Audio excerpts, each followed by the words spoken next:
Hello, this is Oshin Kaul. मैं कश्मीरी हूँ, नाम से तो आपको पता चल ही गया होगा। मैं अभी जगती में रहती हूँ। I am born in Kashmir, brought up in Jammu and some part in Bombay.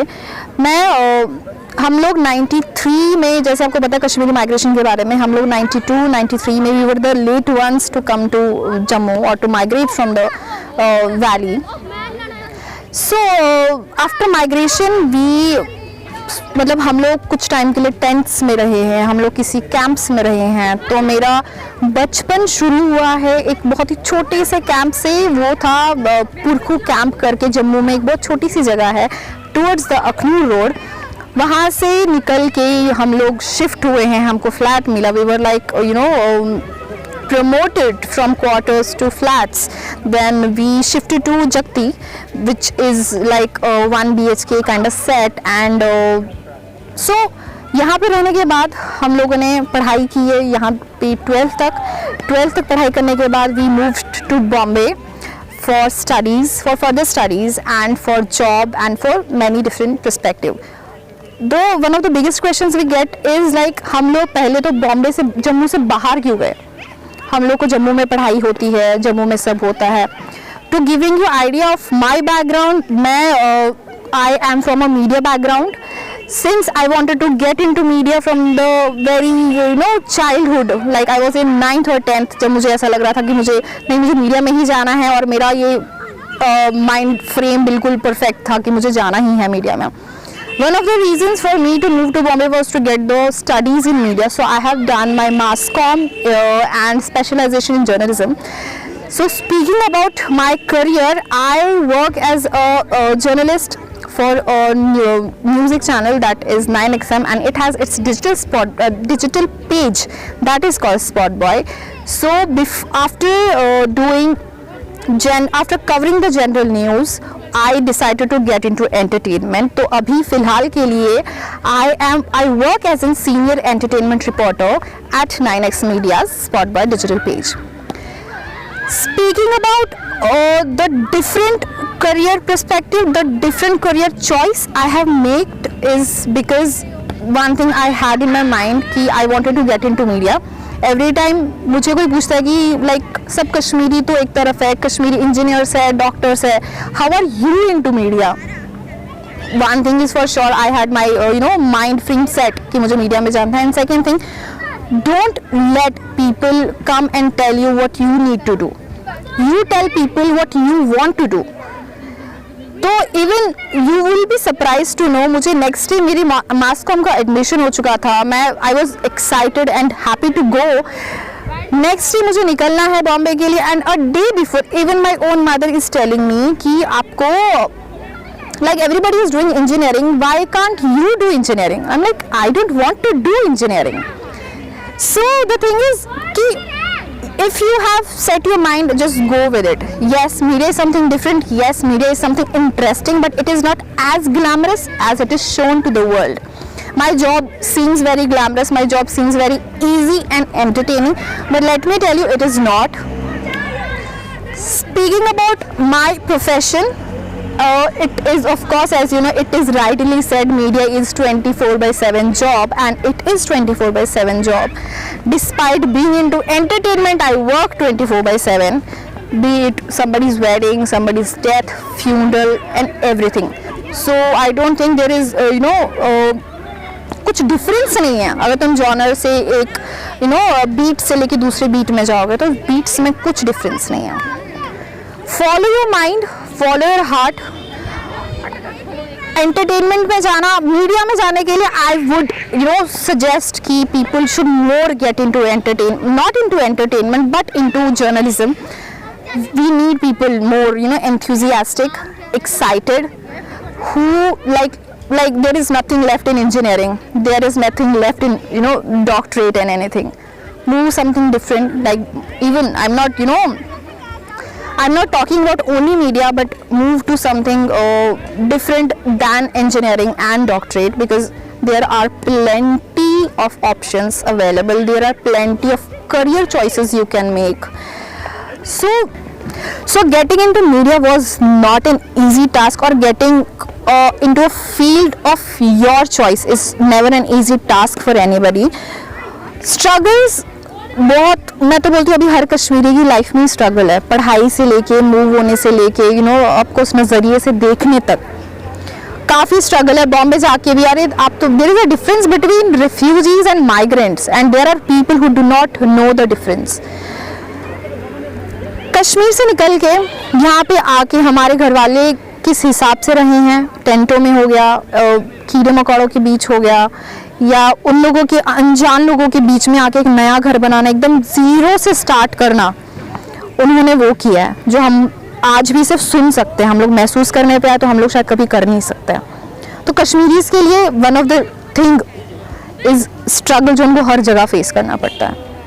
आप अगर one of the reasons, like me being from the different state, Bombay में अगर मैं जॉब करती हूँ, देयर इज़ ऑल्सो डिफरेंस कि आप दूसरी जगह जॉब करते हो, आप कश्मीरी पंडित हो, आपको आना जाता रहता होगा, आपको छुट्टी लेनी पड़ती होगी। One of the reasons we don't get hired.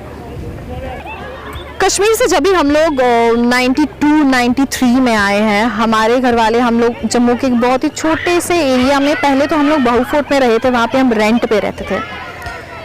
सब हमारे से ज़्यादा अगर किसी का स्ट्रगल रहा है वो हमारे माँ बाप का रहा है। हमने, हालांकि हम काफ़ी छोटे थे उनको उस टाइम पे देखने के लिए कि वो किस तरीके से क्या क्या कर रहे हैं, हमको पालने के लिए, पढ़ाने के लिए, एक अच्छी पढ़ाई देने के लिए, एक अच्छी लाइफ देने के लिए। वो तब तो काफ़ी छोटे थे, लेकिन शायद उसी वजह से, वो भी एक रीज़न था जिस वजह से हमें ज़्यादा जल्दी समझ आ गई।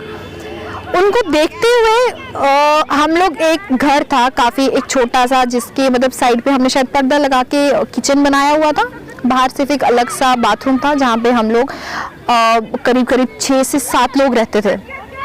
वो भी रेंट में था, उस पे भी हम लोग नए कश्मीर से आए थे, और यहाँ पे जो लोकल्स थे ऑलरेडी थोड़ा वर्सेस टाइप्स चल रहा था, कश्मीरी वर्सेस लोकल्स काफ़ी चल रहा था। वो भी चलते हुए काफ़ी दिक्कत हो रही थी कि अभी नहीं, इतना टाइम हो गया, आप यहाँ पे रह लिए, नहीं अभी आप कहीं और जाइए। तो अपना 3 से 4 मे बी 5 घर कश्मीर में छोड़ के आप यहाँ पे आके दर दर की ठोकरें खा रहे हैं कि आप अभी यहाँ पे नहीं रह सकते, नहीं अभी आपके लिए जगह नहीं मिल सकती है। जैसे अगर गवर्नमेंट ने थोड़ा सा किया कि उनको, गवर्नमेंट ने बोला कि अभी माइग्रेंट्स के लिए एटलीस्ट कुछ नहीं तो हम क्वार्टर्स रख सकते हैं, तो हम लोग को वो क्वार्टर्स मिले पुरखुक कैंप में। तो what those quarters were, they were made of ply, yes, the plywood के बीच में थर्मोकोल था, और ऐसे करके एक एक क्वार्टर था। तो मोस्ट फैमिलीज़ का एक क्वार्टर था, और सिंस मेरे नाना जी थे, हम लोग 3 फैमिली साथ में, तो हम लोग ने फिर 3 क्वार्टर्स रह लिए थे। क्वार्टर्स में ऐसे थे कि हमने वहाँ पे अपना जो असली बोलते ना होश संभालना, वो हमने पुरखुक कैंप में किया है। हम लोग करीब 2nd स्टैंडर्ड में थी मैं जब मैं पुरखुक कैंप गई थी, और हम लोग ने जब वहाँ से निकल के शिफ्ट किया है तो जबकि तब मैं करीब करीब 12th स्टैंडर्ड मैंने क्रॉस कर लिया था। तो that difference of 10 to 12 years का होश जो मैंने संभाला वो मैंने पुरखुक कैंप में संभाला है। पुरखुक कैंप में रहना, सिर्फ लोग उसको एक नीची नज़र से नहीं देखते थे, जबकि ये बोलते थे कि वहाँ पे मतलब जाना, वहाँ के लोग सही नहीं हैं, उनके पास जाना सही नहीं है, वहाँ की लड़कियों के पास रहना या उनको घर पे बुलाना सही नहीं है।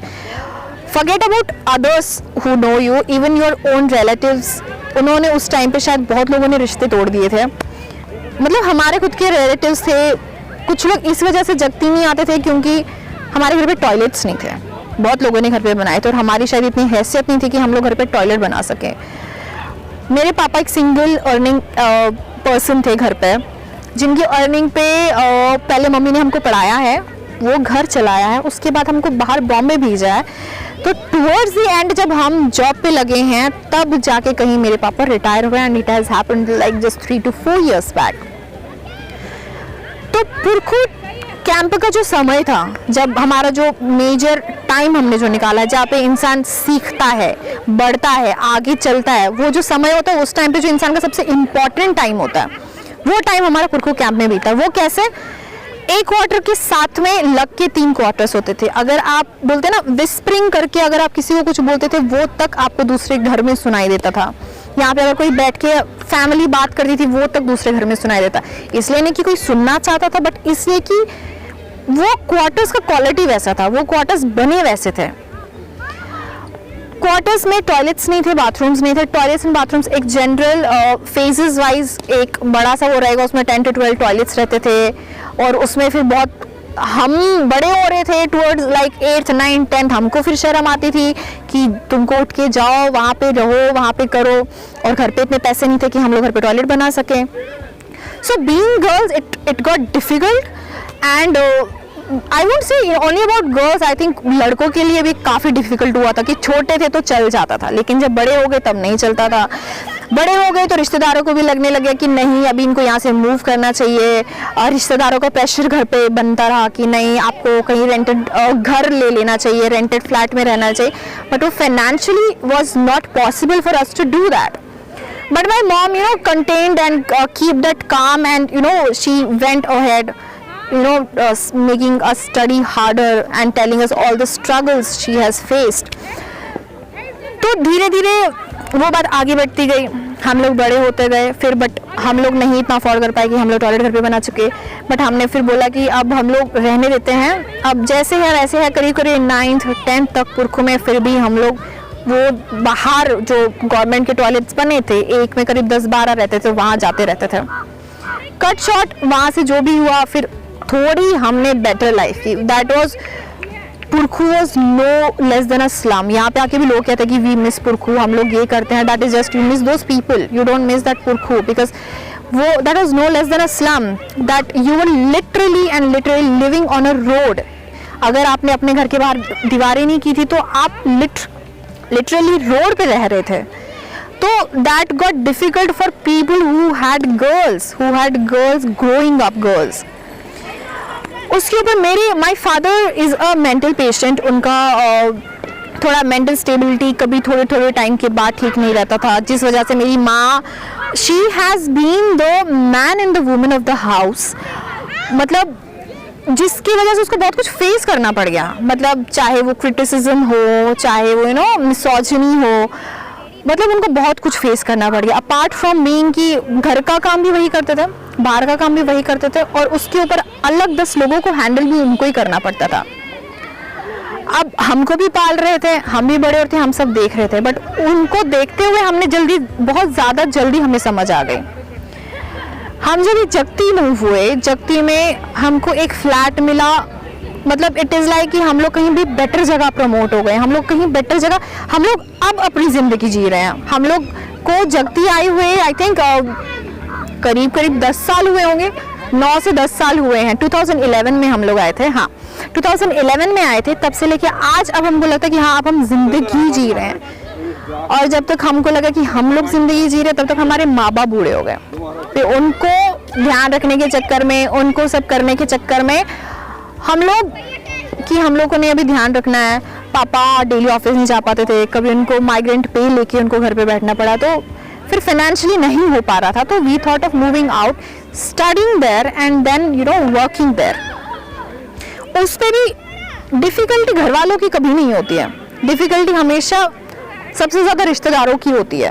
डिफ़िकल्टी उनकी तरफ से आती है कि एक को भेज दिया है, दोनों बूढ़े माँ बाप हो, कैसे खुद को संभालोगे, एक लड़की को रखो, एक लड़की को भेज दो। But my mom she did not step back at all.